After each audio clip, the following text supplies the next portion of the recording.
Appreciate you joining us, ma'am. Thank you so much for your thoughts. All right, at this point in time, Joe Adams-George, research lead, Islamist Threats, Middle East Forum, is joining us on the program. Appreciate you joining us. How do you see India's efforts to send delegations to 32 countries to seek unity against terrorism?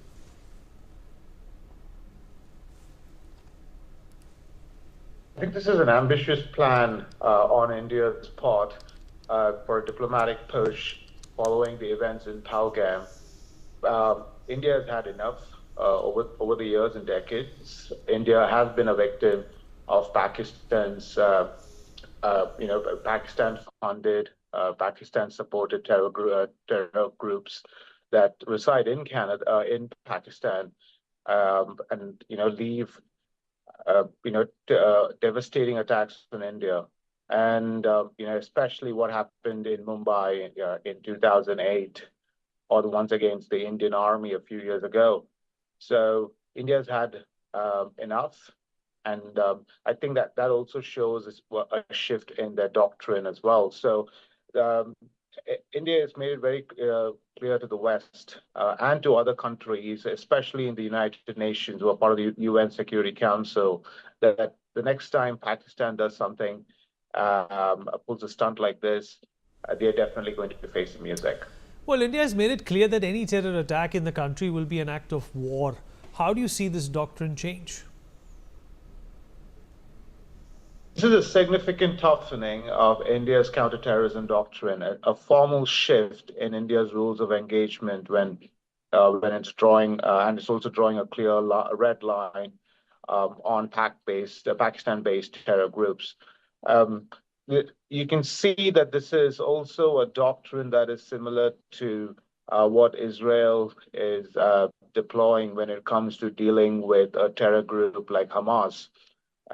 If you see following the events of the October 7, 2023 attacks in Israel by Hamas, where you had Hamas terrorists walk into Israel and go on a killing rampage and take hostages.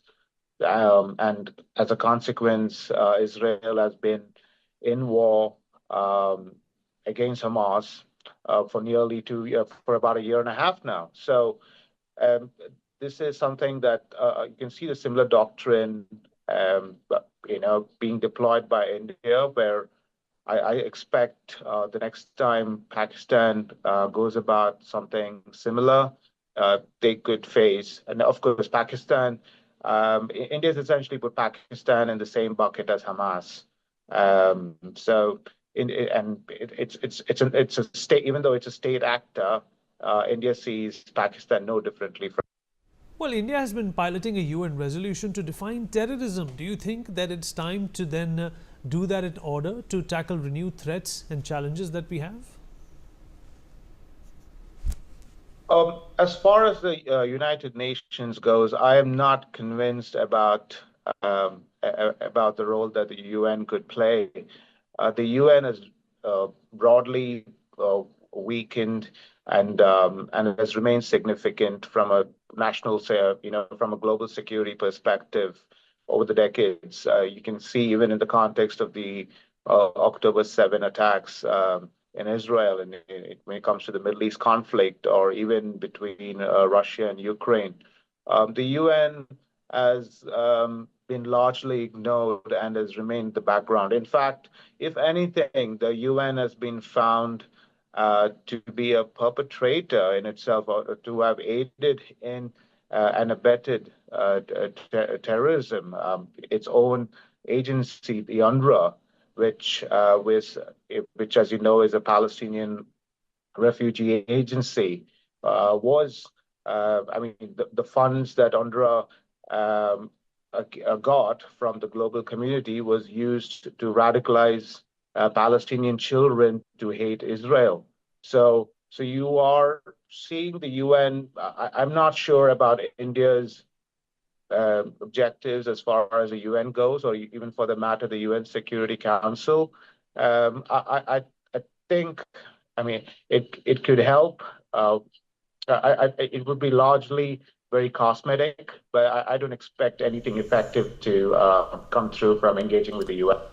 Well, India also wants a united front against state sponsoring proxies and terrorism. Do you think that the UN can and needs to officially identify these states, including Pakistan? Again, that goes back to my previous question. While indeed it's time to recognize state actors like Pakistan and Iran, it's the UN has done very little on that front.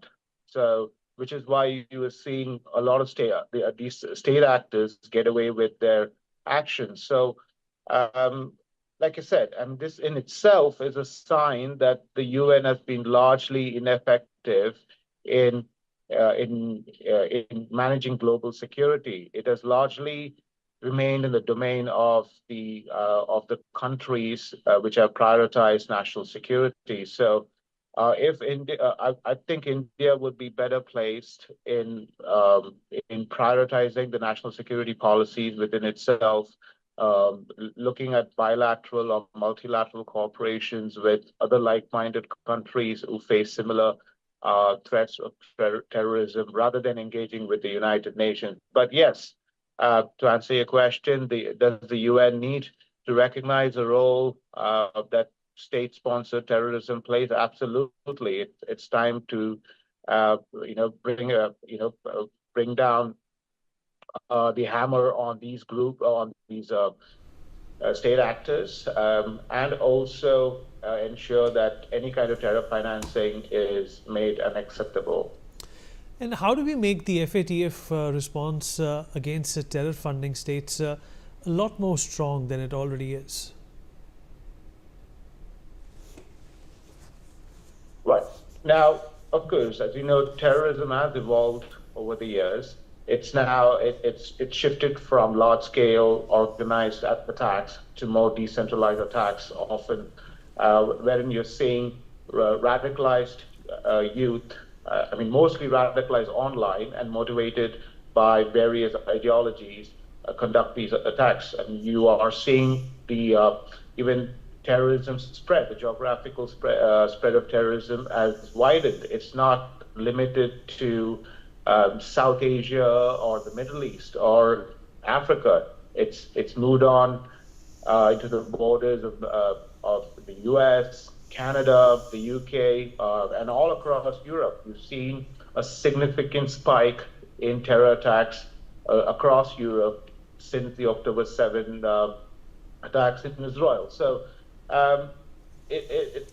what I expect, would like to see is increased multilateral cooperation by India with other like-minded countries like the US, because everybody faces the same threat. And in my opinion, Islamic extremism is and remains one of the biggest global security threats to all like-minded Western democracies, and also to the likes of India.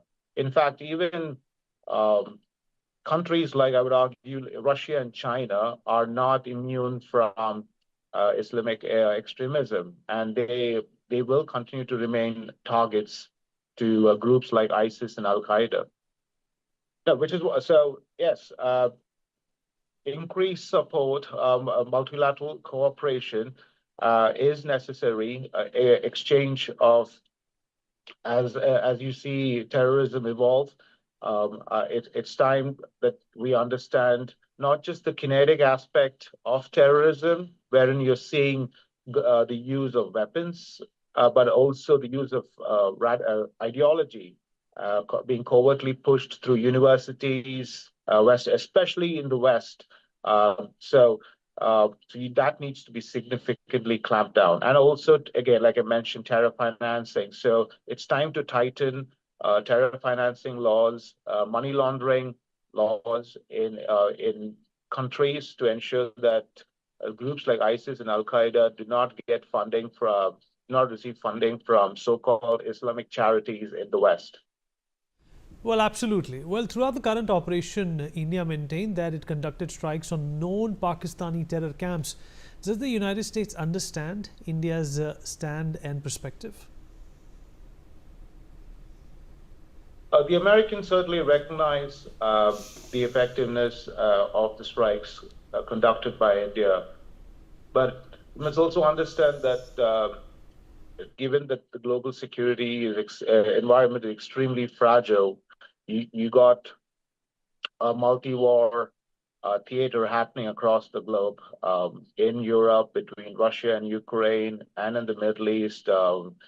Israel is fighting on a seven-front war with Hamas, Hezbollah, and the Houthis, and Iran, and other groups. So the last thing that the Americans need is a breakout of an all-out war between Pakistan and India, and which could risk, drawing in potentially China as well, though that's unlikely. But and also it expanding into a nuclear war, and that's something that the Americans can't afford to risk, and which makes it which you can see the sense in why the Trump administration pressured the Modi government for a ceasefire, even though I'm sure it was a rather unpopular decision to have one, given that Pakistan has been incessantly targeting India through the decades with